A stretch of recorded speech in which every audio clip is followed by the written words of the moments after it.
Thank you. Thank you, everyone.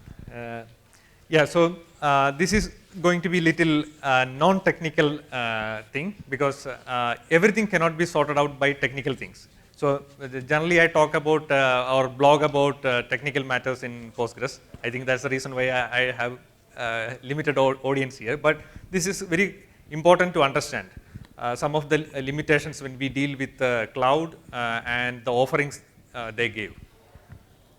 Okay, the original content I borrowed from Daniel Goodsman, and there are some contents from Peter, and mostly the experience shared by our customers. So I want to share all those things with you, because the mistakes which someone commits, you don't have to repeat it to again learn it. Yeah, understand the mistakes, and yeah, and obviously a lot of things will be my personal views, and company is not responsible for that. Okay. And you might have seen, if you are reading a lot in net, recently we see a lot of people talking about the cost involved in cloud.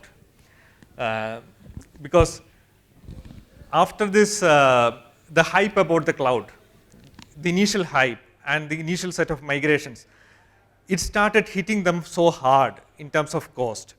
We'll see that. And many started realizing that point, okay, the cloud is more costly and complicated and frustrating than expected. And this is a detailed survey. The links will be provided. You can download it and read it. It's an eye-opener in many areas. And some of the important points we should remember. The hype, the initial hype. There has been a hype about the cloud in the past few years. And those who started migrating really focused on the cost saving. So business requires some driving force to do something, right? Obviously the cost is one of the driving force. That is where they try to gain some benefit. But end of the day, they started realizing that the cost is going too high, and they are not getting the benefits what they expected. And in the survey result shows that 58% of organizations said that moving to the cloud has been more expensive than initially thought. And 80% of organizations will overshoot their cloud infrastructure cost.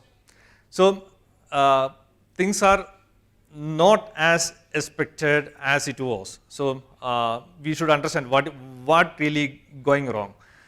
And this is the other side of the problem. So we all know that the cloud companies, they make huge profits, $1 trillion business. Okay, that doesn't mean that is beneficial for you as a user. So basically, you pay for that, and the pressure puts on the margin can start overweigh the benefits. So the problem is the scale, the multiplication effect. We start as a cloud user initially with the 1 or 2 instance, and we feel the good aspect of the cloud. And as the growth increases, the usage increases, the expense also grows exponentially. And that is something which we should understand. Okay, so this is the one of the survey results, and the orange color shows the cloud expenses by different companies. So we can see that it started with very small values. So initially that was not hurting them so hard, and everyone got fascinated about the benefits they are going to enjoy. And slowly that started growing exponentially, and it overtook everything else. And now the cloud expenses are too high for many organizations. And because of this, some companies has taken dramatic step of repatriating with the cloud workload. And if you observe the PG conference today, already we have 2 sessions about hosting their own, moving from managed services to, yeah. So not only in the internet or the other companies, and we are also start seeing that people are reconsidering their movement to cloud, whether it is really benefiting them or not. And some of the well-known names in the internet, they use clouds extensively. And we can see that a major part of their cloud, the revenue of the organization is going out as expense towards cloud. So some of them crossed even 50% mark. So what all revenue comes, it goes to the cloud expenses. And there was cases where they hit around 81% of the revenue. So it's like your salary, 81% is going as tax. Yeah, so if you look at everywhere, say this is from LinkedIn post, say the cloud, how did it get so expensive? So they are also scratching their head and analyzing what went wrong. Because to understand the problem, we should start from the beginning. Why it went wrong or where it is going wrong. So this is a picture from AWS marketing in the initial days of cloud. Okay? So basically it tells that you can simply plug in your workload into the cloud and it works. You don't have to run a generator yourself. It is like a power utility. So the entire marketing was about commoditizing the computing. You just pay for what you use, just like electricity bill or your telephone bill, and use it as a commodity. And you don't have to have a generation station yourself or a server. You don't have to manage. And it is very appealing also. It is programmable, instantly accessible infrastructure comes with so much of flexibility. Basically, if you mouse clicks, you have a server ready. And the initial gains were really big because of this commoditization. So I compare it to the taxi service. Say I landed in yesterday night here. From airport to travel to here, I don't have to buy a car. I don't have to own a car. I can just do some clicks on mobile and car will come. That's how the cloud works. It's basically a taxi service. Basically it commoditized the entire thing. Commoditized the data center, easily accessible, just electricity and mobile network. And provisioning time is reduced, obviously.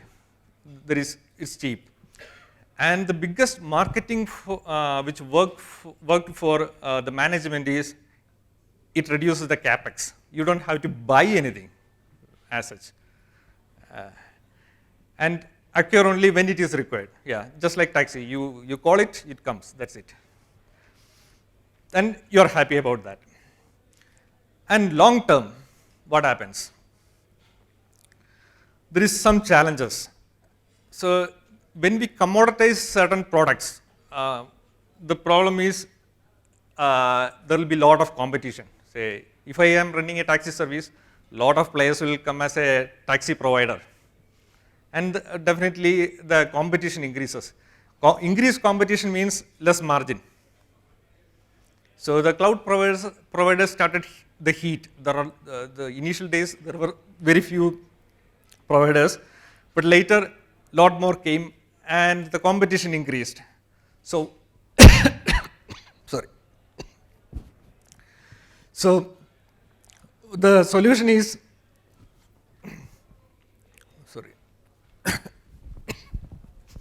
the solution is to have a proprietary solution, introduce proprietary services. So this is where people like me get completely pissed off. Because in the name of open source and free software, many of the organizations started introducing their proprietary software and they started marketing that. Even in the open source forums and free software world, that was happening. And their intention is to increase their margin. Once we commoditize, you lose the margin, and unless users are going for a proprietary services, they can't keep the margins. And obviously that increases the OPEX, operational expenses, OPEX. And the problem with the OPEX, okay, we saved the capex, and OPEX is good. That's what the normal thinking is. But that is not the case always. Think about, say, in a good time, you buy a property. It's your capex, and it's your asset. You don't have to pay again.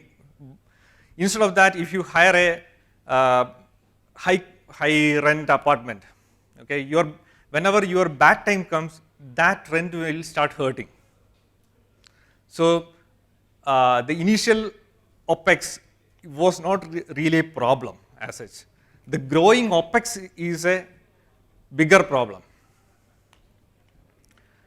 And the worst of all, once we start use these services, it becomes sticky. It is not easy to get out of that. And again, the marketing. So as I mentioned, they use all open source forums as well as their own all methods, the certifications and everything, to market those proprietary softwares and services. Okay, so the claims were big, like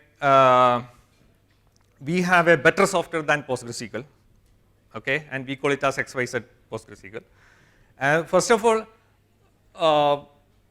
see, those who works for Postgres for years, if somebody says that the Postgres is, they use some term called community edition. Say, I hear this, community edition of Postgres. Actually, Postgres is community only. There is no Postgres without community. And because these words are coined by these vendors, community edition, and some people call vanilla edition of Postgres. Actually, Postgres is, there is only one Postgres. What you get from PostgreSQL.org, that is Postgres. Rest all things are, it's the softwares, the derivative softwares. It is created out of Postgres, taken some source code, and the derivative source code cannot be the main player.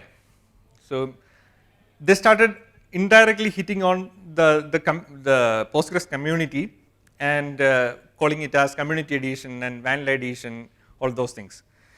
And the big claims, like we are so much fast, faster than PostgreSQL, and it's fully managed. You need less people and resource to manage. So we know the reality now. Okay. Basically, when we talk about the scaling, the cloud services talks about scaling. Basically, you are scaling in terms of money. So scale your database by credit card. That's what the underlying theme. Okay. So when you do that in an organization, bigger organization, these things will happen. Okay. Even that I do this damage. Okay. I'll provision some machine, and I forgot to shut it down. It will be running there, and finally the bill comes, and there should be somebody to monitor what all resources are commissioned, and to how to shut it down and reclaim. I just used to check what my company's usage. There will be a lot of storage devices left over, which is disconnected from other machines, but still company is paying for that. So all this happens with every company. There will be a lot of underutilization and forgotten resources in the system unless someone actively monitor. And when we have an ocean before us, a lot of unlimited resources, what happens is engineers will tend to go for larger machines. Okay, because ultimately the engineer need to click on the same times to provision something. Whether a small instance or bigger instance, the clicks will be same to provision. So then why should someone go for a smaller resources?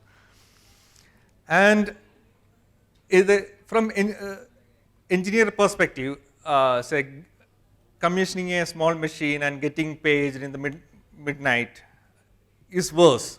So why should I do that? So better I provision a bigger machine, a lot of resources. So that's the normal mindset. It's human tendency. That happens in any organization. And cost reduction is really challenging because we need to review each resource and the utilization, and we need to have right metrics in place. It's a lot challenging. So what can we do? So the first thing is we need to be aware about what can go wrong. So this is a famous quote from Mark Twain. The lies are graded into 3 levels: simple lie, damn lie, and third is statistics. So using stats you can convince somebody. And in database world there is one more thing: synthetic benchmark. So I can prove that certain things are X times faster than other things by taking a corner case and doing a benchmark on that. That won't be really representing any real world workload. So when we say that, okay, we have X times faster than Postgres, that's only one side of the story. That's a corner case. What is the other side? There could be a case which will be slowing down so drastically. So the only projecting about the speed up side will get people confused. So the synthetic benchmark we should take with a pinch of salt. So be very critical about all the claims and really test your workload. Because I can tell this because I told many customers when they asked me about the services, okay, please go ahead and do a benchmark of your application workload or load testing, performance testing, and come back. We'll talk later. After that, they didn't come back. One guy replied to me, thanks for recommending to do a benchmark. So they realized the fact. Okay. The marketing and conflict of interest, say the provider's interest is not your interest. Your interest is maybe opposite of that. And benchmark your own workload, load performance testing. Okay, and there is no one-time fix. Okay, so we talked about the measurement of wastage, the optimization. So tomorrow I have a talk about the technical side of that, how to assess certain system and understand where is the wastage going on. And today I am not going to the technical details, but it is not easy. We have tools and systems in place which will help you to understand. And this requires a cultural shift also. So we say that engineers don't understand the cost. They understand CPUs and memory size, all those things, but not the cost. So we should help to think about the cost as well. So there should be some guidelines in the organization about the cost as part of assessment. And monitoring. And see, always we should keep an eye on whether we are getting locked in somewhere. Are we free to move out? See, I would suggest don't enter a flight without exit doors. So the moment you enter a flight, you should see, okay, if an emergency comes, I can get out of this. Is it easily possible? Otherwise, it's dangerous. So, but organizations do that. So getting out of certain services is not easy. There is big pain associated. And this is the way we can identify whether you are getting logged in or not. Are we logged in with a particular cloud vendor, or can we move to another cloud vendor? Is it really possible? And are we really using a proprietary solution or an open source solution? So we can ask this ourselves and identify how far we got logged into certain services. And addressing the wastage, of course, decommissioning, and many companies now doing this. The unused systems, they are decommissioning. They are going for a multi-cloud approach now, because that's we talked about the certification. Say, if you talk to a say car enthusiast, say what is this model of car? They may say in the comparison of different cars, say this has this much of displacement, this is a torque, this is the power, all those lot of details will come out. But when we talk to many of these cloud certified professionals, they are aware about only one, because that's where they got certified. So we need to see whether our cloud certified professionals are multi-cloud capable. Are they aware about what are the features available in the other systems? Say today, the Google person was presenting about AlloyDB. How do you compare AlloyDB with Aurora? This question should come. Say two offers at hand which can be comparable. If somebody cannot do that, they are not. There is no meaning of having that certification. So the hybrid approach, that's really plays well. See, if you ask someone, can you name some 5 to 10 cloud providers which are worthy of considering? So as a professional, we should be ready to have some overview of what are the options available, and what are the cloud providers available in specific region. For example, India, how many of them has a data center here? So all these higher level information should be ready with you if you are dealing with the cloud. So please don't try to stick to one. You'll be spending a lot more money and time on that without getting any benefit out of that to your organization. And always this jailbreaking, infrastructure as cloud versus DBaaS. So one common story, this generally works out for those who migrating from proprietary softwares to Postgres. It is very difficult to install and manage a database on our own. That is not correct, at least in Postgres. Say today we heard about the Zerodha 30-member team.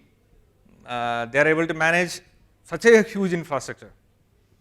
So installing Postgres is so simple. Say you can have even an Ansible script, just run it and go for everything. The entire system will be set up, and the steps are so straightforward. And maintaining. Say I know 2-3 people managing hundreds of Postgres instances they're on. It's not a big deal. Once the proper methods are, say, now we have all these tools, right? Terraforms and Ansible and all automations are available. Make use of that correctly. A couple of people can manage hundreds of instances without any problem. It's so straightforward. So don't get confused that we are managing your, no, that is, we can manage. Okay, and available architectures. At Percona, we blogged about this multiple times. In modern days, we have different architecture CPUs available. Please compare your workload. You'll get a lot of benefit out of this. And custom disk configurations. Tomorrow I'm going to talk about that. Even today I heard same thing in another talk. The disk performance is important. I think Google was mentioning, yeah. And please compare the bare metal configuration, hosting on VMs, containers, Kubernetes. All these options should be in front of you. So please don't get logged into some of those specific things. And of course, multi-cloud vendors. And so the option summary is multiple cloud vendors, IaaS versus DBaaS, x86 versus ARM, Intel versus AMD. Let me ask you, have you ever considered these two things, the available options in the cloud? Actually, there is price difference. Every drop adds to your organization's margin because it's at a scale. So if it's only one or two instances, then that doesn't matter. But when we have hundreds of instances, all these small margins will add up. There is a big amount to be claimed. So please consider all these points for comparison. And at Percona, we have customers save huge amount of money by considering all these options. And the storage options, tablespaces. I think there is a talk about partitioning today. So effectively make use of Postgres tablespaces. You can save a lot of money. The old partitions need not be sitting on a costly SSD. You can move it to another table space.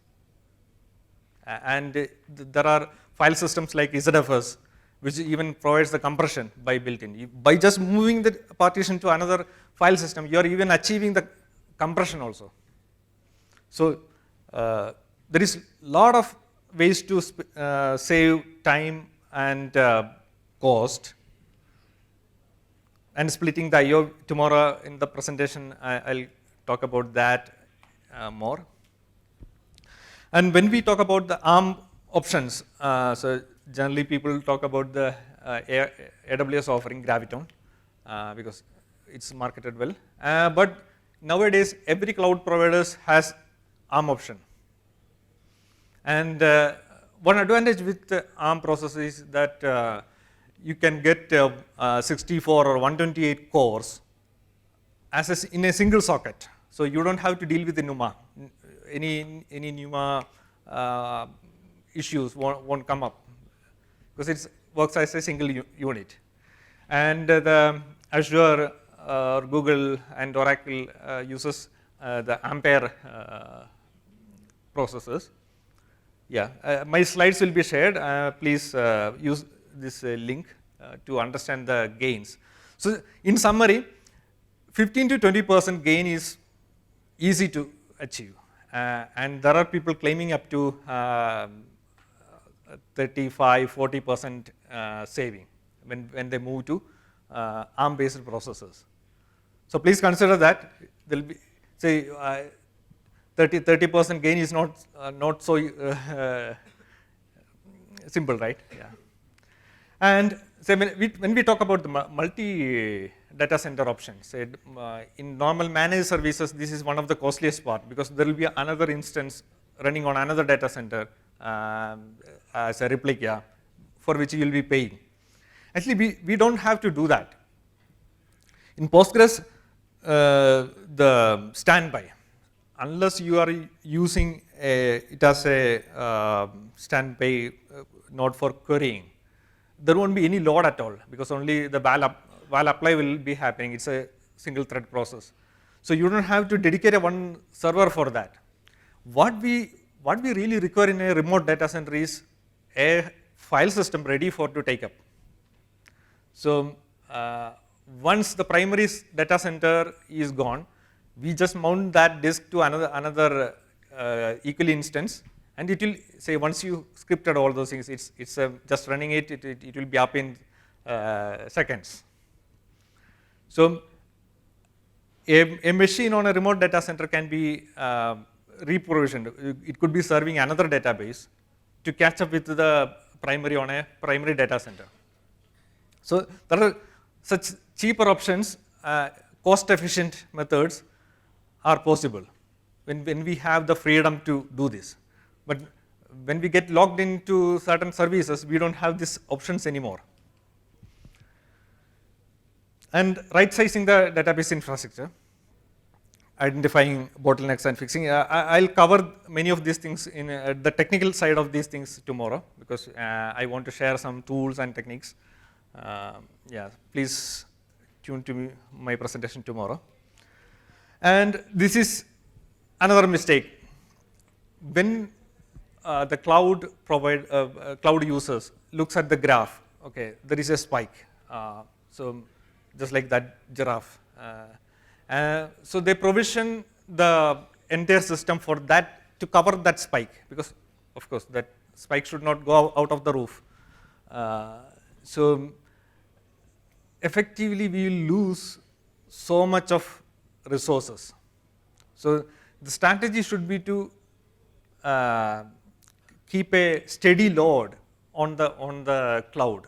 So like backups, ETL jobs, and vacuum and analyze, all these things, we should try to spread it. So this is something which DBA's work or the infrastructure team should pay special attention. Instead of provisioning such a huge instance, we can just spread this load. And one problem with this, many of these workload, for example, if you consider the vacuum works based on the threshold. So once we cross the threshold, the vacuum kicks in. It becomes a candidate. And there is high chance that it crosses that threshold on your peak time. See, when there is transactions, there is high chance that the table will cross that threshold and auto vacuum kicks in. That means the auto vacuum will be running on your peak time, which is against our interest. Our interest is to run it on a less active time. So have a scheduled job. And when we talk about scheduled job, people think that, oh, okay, they need to write big scripts and things like that. Actually not required.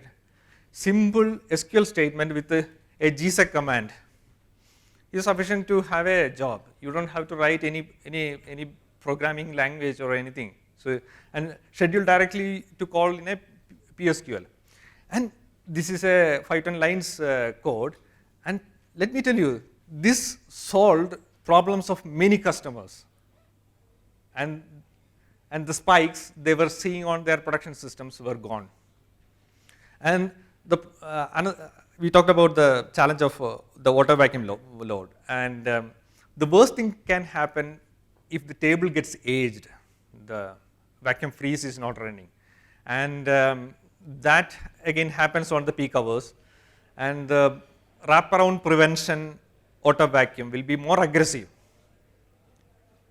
So we don't have to take any of those pains. Just schedule this on your server or some server, and this GitHub link is given, so you can use it. So basically our idea is to spread the load instead of creating many spikes. And total cost of ownership. This is something which again cloud providers market say when they use the managed services, the operation teams don't have to have a lot of work managing everything, but their claims need to be analyzed. Is your organization is able to reduce the number of people after migrating to cloud? Is it really happened? No. Then what is the claim and what is the reality? The cost of migration and specialized skill required. So just because of this specialized skill required, I know organization who recruited more people. Time to fix problems. Say I was talking about a case outside. Currently in Postgres community mailing list, there is a discussion going on about a chance that a val segment file can get removed from the primary, even if there is a slot. So there is edge case. So the val can get deleted. So this happened for one of our customers. And if it's a normal Postgres instance, it's a matter of 1 minute to bring it back from the backup. If it's a PG backrest or any tool, a val which is deleted from primary, getting it back from a backup is a 1-minute job, not even that.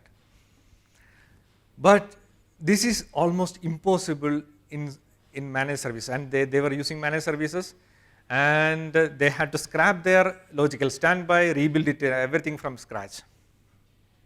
So I would say a backup which is not usable is as good as no backup. The freedom to tune. At Percona we use all OS level tools also to dig deeper, and simple things like this sysstats tool set is sufficient for us to understand what is really happening in the system and where are our bottlenecks. We don't have that option here. And OPEX cost, we already talked about that. And for me, whenever these claims happen, this is what the real meaning is. We have a fully managed means we have limited freedom, and you can't improve it or fix it. And pay as you use means you are going to pay heavily for increased use. Okay, and manage databases and unmanageable troubles. So what are the common troubles? Simple. Every year, a new version of Postgres will be released. Every year, and you need to upgrade. How are you going to upgrade a managed database? Stuck. So people set up logical replication, and logical replication is not catching up. So just for upgrade, I know a organization recruited experts to do that. At the same time, a normal Postgres, you can just run the PG upgrade. I have done 9-10 terabytes database upgrade in 5 minutes, that's it. It's so simple. And whatever be the solution they offer, without PG upgrade, all other solutions are kind of workaround. This is what you really need to upgrade a Postgres, without which you cannot upgrade. So next one of the major feature of Postgres is to have tablespaces. There is no scope for that. You can have disk access. Then how are you going to have tablespaces? No specific file system possible. We talked about the ZFS and its compression. Lost. And segregation of disk possible is not possible. These are very, very straightforward things. Say, I have many customers came to me, and the analysis tool showed me that the val sync and val write is a major wait event happening in the system. The tool which I'll share tomorrow. So I told them, see, in your system, val sync and val write is the major trouble. So that's why your transactions are slowing down. Why don't you just move that PG val directory to another faster disk? And he done it and came back. No one told me this before. It's so simple, so easy solution for and don't have to buy a big server to solve that. It's a straightforward, simple solution. And limited extensions. So no columnar store, sharding solutions, time scale. So these are the frequent questions comes to me, so I put it into a slide. So every time I need to say not possible, yeah. So, yeah, more time and effort required. Say simple thing, not even upgrade, just to change the parameters. How do we change a Postgres parameter? If it's a Petroni, you'll just say edit conf and put it there, it will be in effect. And if it's a regular Postgres, alter system is done. But if it's a cloud, you need to have some special parameter files and uploading. Yeah, there is actually the work is increased. The effective work is more, not less. And the development scope. So I kept 3. Actually, you can use any of your favorite programming language, JavaScript, R, Python. Yeah. The Postgres is so open. So you're losing all your capabilities to develop something amazing. And disaster recovery site. This is something which I got to know later.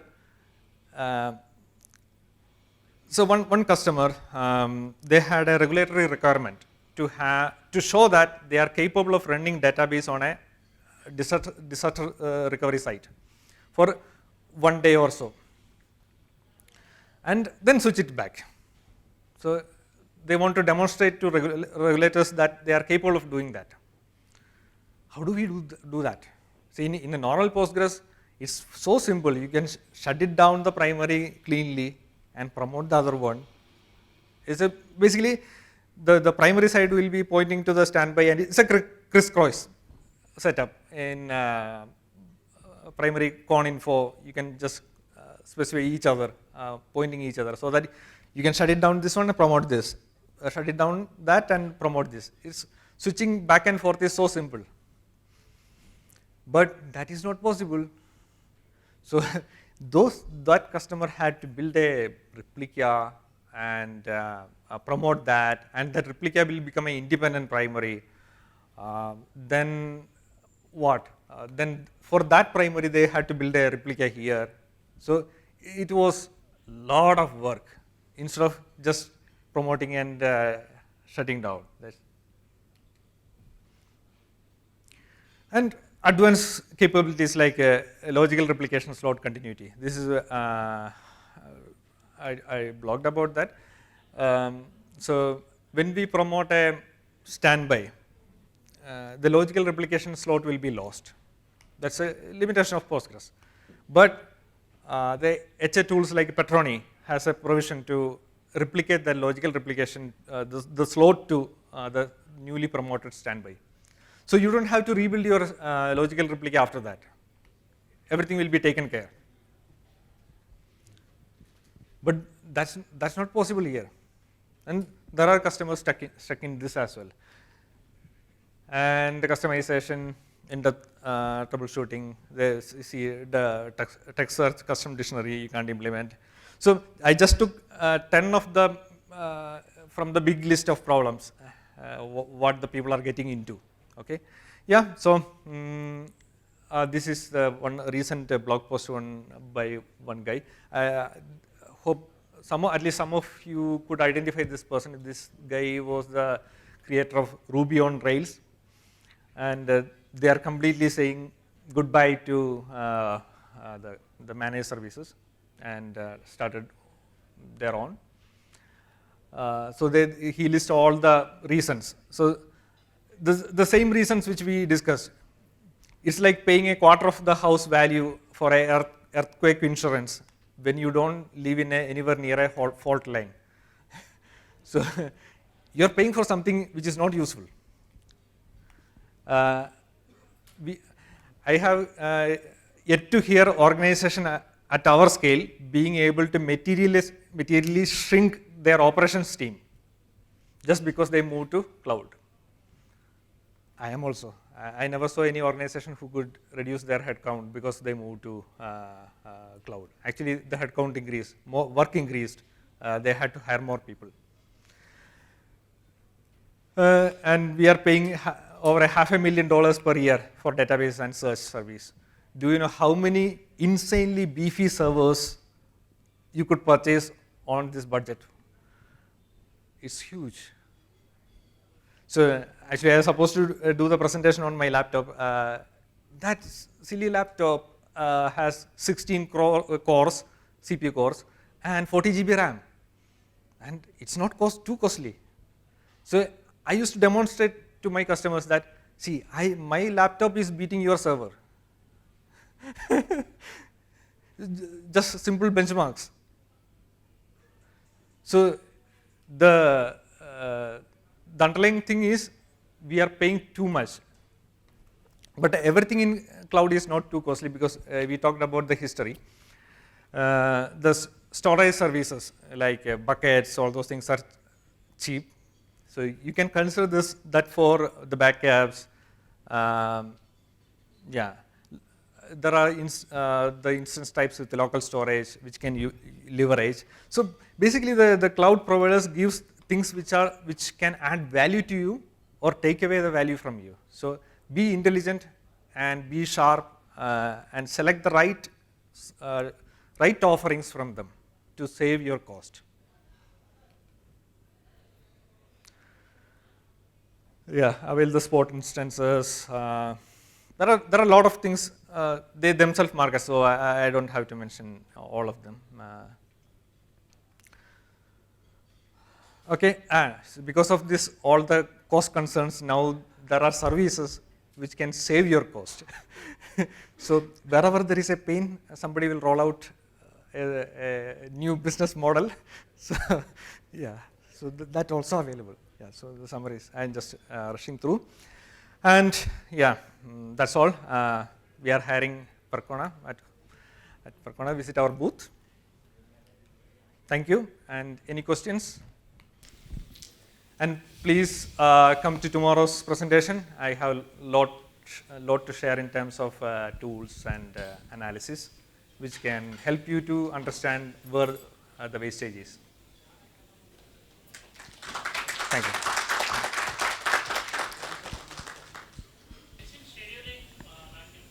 Sorry?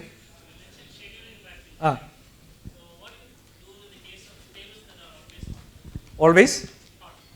Yeah, that's a good question. So, yeah. Can you repeat the question also? Yeah. Oh, sorry. There will be some tables which are undergoing repeated DMLs, which will become too frequent candidate for auto vacuum. And this scheduled vacuum won't really help there, because even if we clean up, again that table is going to be vacuumed after some time. It become a candidate. So in that case, we have customer cases where a same table get vacuumed 6,000 times in a day. Yeah. So in those cases, the scheduled vacuum won't help, but the table level parameter tuning will help. The auto vacuum parameter. Tomorrow I am going to talk about that. Yeah. And there also you need to have clear-cut information. Okay, what should be the value? So for example, I think all of you know about the hot update. So if a table undergoing repeated update, normally all the indexes need to be updated, but Postgres has a feature called heap only tuple update. For that, we need to adjust the fill factor. Okay, I don't know anyone really do that. You do that. Yeah. So very less people are aware about what the value should be kept there, so that we can tap that feature. So yeah, that's the place where all these tools and scripts will help. Yeah, good question.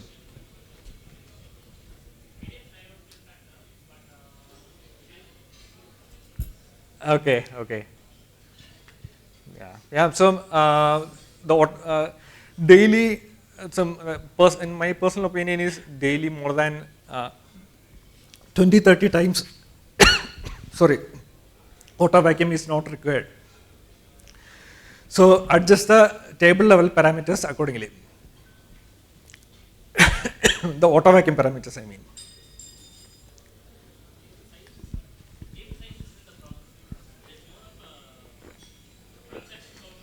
Yeah. So the threshold based approach to auto vacuum is the cause. So we need to increase that thresholds accordingly. So I have two scripts I can share with you. Maybe tomorrow I can present that, already there in the slides.